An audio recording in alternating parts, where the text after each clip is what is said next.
mtazamaji wa Simamia TV. Nimesimama hapa, nipo na Ankoji. Ankoji, habari yako? Wazi kabisa. Safi, karibu sana Simamia TV. Kabla hatujaanza kuzungumza lolote, unajua leo ni tarehe ngapi? Leo ni tarehe 3. Kuna nini leo tarehe 3 ikiwa ni Agosti 3, 2026? Kila Agosti huwa kuna jambo lake. Leo kuna nini? Mimi nimepoteza kumbukumbu. Lakini sio mbaya. Nikukumbusha. Mambo ni mengi, muda ni mchache. Sasa kwa nini usahau jamani? No. Hiyo ni asili ya binadamu. Bwana, leo watu wanasema eti leo ni boyfriend day. Boyfriend day. Tatu ni boyfriend day. Sijaona watu wakiwa posti na boyfriend zao. Sio kama postiwe. Nasikia tarehe 1 ilikuwa ni girlfriend day. Kwa hiyo kama ulikuwa hujui bwana, kwa ndio hivyo, leo tarehe 3 ni boyfriend day. Kwa hiyo tuwatakie happy boyfriend day. Hivyo yani hatuna mambo mengi. Hiyo. Na mtu ana boyfriend watatu. Hivyo. Watatu, si hata wapostiki. Sio lazima kuposti, unajua watu nawatumia message tu. Inatosha. Anatamia ni post kama mbona unanipenda ni post. Una post alafu una mute mwingine. Maisha kila mmoja kamutiwa. Una mute wa yule post moja. Akiomba tena yule una mute yule, hivyo yani. Maisha haya. Maisha ndio yanapenda. Ankoji, karibu sana hapa Simamia TV, lakini leo tunataka tuzungumze kitu kimoja tu, kwamba issue ya vijana, hasa vijana Gen Z sisi, kuna hii kitu watu sasa hivi wanasoma, ukifika katikati anakataa shule, anasema mimi sisomi bwana, unaona, anakataa shule, anasema sasa mbona hata wale brother zangu wamesoma lakini hamna, wapo tu home, wanakula ugali wa mzee. Sasa ili ango wewe unaizungumziaje, au na kipi cha kuzungumza kwa sisi majenzi sasa hivi tumeanza kukata tamaa mapema? Kwa watu ambao kwenye umri wa kusoma, ambao ndio tuseme majenzi na hao generation alpha, moja kati ya tatizo ambalo tunalo Tanzania ni hilo. Unajua Tanzania changamoto yetu kubwa sana inatuathiri, tumeamini katika vyeti. Usipokuwa na cheti wewe sio msomi. Usipokuwa na cheti wewe sio msomi. Lakini wamesahau kwamba dunia sasa hivi haipo katika vyeti. Yaani haipo katika vyeti sasa hivi. Kinachohitajika ni ujuzi. Sasa kwa nini watu wanaacha kusoma? Watu wengi wanaacha kusoma kwa sababu wanaona watangulizi wao. Sio wote. Maana ni baadhi au kundi la baadhi ya watu ambao wamesoma, zile elimu ambazo walizipata ni kama haziwasaidii kitu, kwa sababu mtu ana rundo la vyeti liko ndani, lakini bado ni tegemezi kwa wazazi.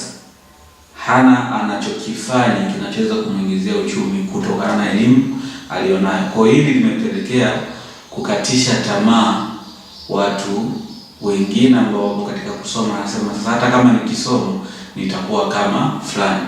Kwa sababu zamani tulikuwa tukisoma hata shuleni na wazazi walikuwa wakituambia soma uwe kama mtoto wa fulani au soma uwe kama fulani. Lakini sasa leo ukimwambia soma uwe kama fulani, hapa anamuona yuko nyumbani. Yaani wanakata tamaa ya kuendelea na masomo. Lakini kitu gani naweza kushauri? Kitu ambacho naweza kushauri ni kwamba lazima tuamke, tuendane na soko la dunia.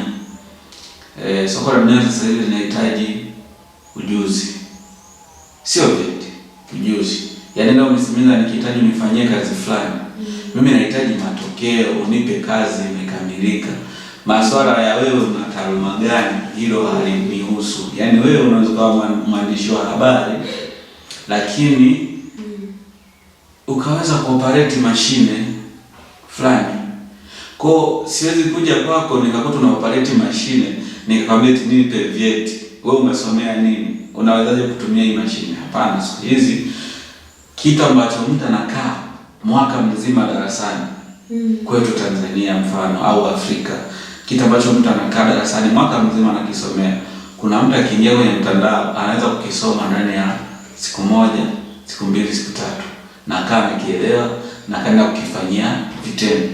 Kwa hiyo watu wengi sana, kuna uwezekano mkubwa kama mifumo ya elimu isipoendelea kubadilika kutokana na soko, kuna uwezekano watu wengi wanakata tamaa ya kusoma kwa sababu wanaona kwamba wanasoma halafu soko linapishana na wao. Na ndio maana tunaona sasa hivi kuna kama content creator wanatengeneza pesa. Yaani mtu aje kwenda kusomea labda IT mfano.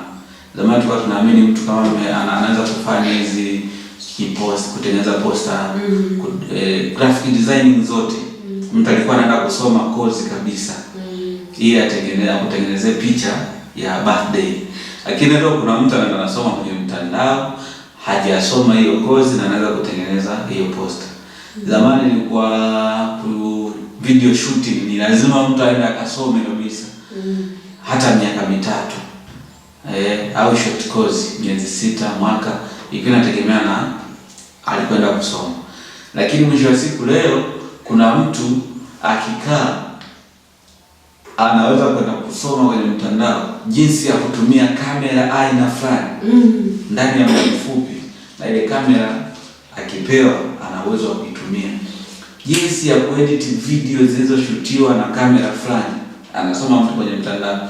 Vitu ambavyo kipindi cha nyuma mtu alikuwa anataka kusoma miaka ndio aweze kufanya hicho kitu. Kwa hiyo pia kwa Tanzania tuna elimu ambayo mtu kujifunza anatumia muda mrefu, na ndio maana leo ukimwona mtu amemaliza chuo kikuu tunamhesabia ana umri wa zaidi ya miaka 20. Sio kama unanielewa? Lakini sasa hivi vitu ambavyo mtu amevisoma kuanzia chekechea mpaka chuo kikuu, kuna mtu kile kinachoenda ukisomea ana uwezo wa kukifanya kwa kujifungia ndani na kuweka bando lake na kusoma kwenye mtandao. Kwa hiyo ni kweli kabisa kuna watu wanaacha kusoma, au uliosema Gen Z, Generation Alpha hawa. Ni watu ambao wanaacha kusoma, asilimia kubwa ni kwa kuangalia waliowatangulia wako wapi. Na sio utandawazi kwamba mambo sasa hivi yamebadilika. Mfano kama sasa hivi unakuta kuna app zipo kabisa kwa ajili ya kufanya kitu fulani. Kwa hiyo mtu anaanza hata nikienda darasani haitanisaidia, bora ni hapana. Kwa Tanzania wanaofikiri na kufanya hivyo ni wachache, kwa sababu asilimia kubwa mtu anaacha kazi, anaacha kusoma, anaenda kuwa mbeba kago, anaacha kusoma, anaenda kulima, anaacha kusoma, anaenda kuchunga ng'ombe, anaacha kusoma. Yaani wanaenda kufanya shughuli nyingine za kiuzalishaji ambazo pia sio mbaya, lakini unakuta mtu anaenda huko hajapata hata mwanga wa elimu ya kuweza kumsaidia, kwa sababu hata wanaenda kufanya kilimo tunategemea ukifanya kitaalamu, kwa sababu ukienda usipolima kitaalamu kwa sasa hivi huwezi kupata matokeo mazuri. Ni kweli wapo watu ambao wanaacha kusoma kwa sababu wanaenda kufanya mambo ya kiteknolojia. Wapo, ila ni kundi dogo sana hizi. Sababu mpaka mtu anafanya hivi, huyu mtu utakuta ameacha shule, yuko level kubwa kidogo. Maana yake anauelewa. Lakini kuna wanaacha shule ya msingi, wanaanza sekondari.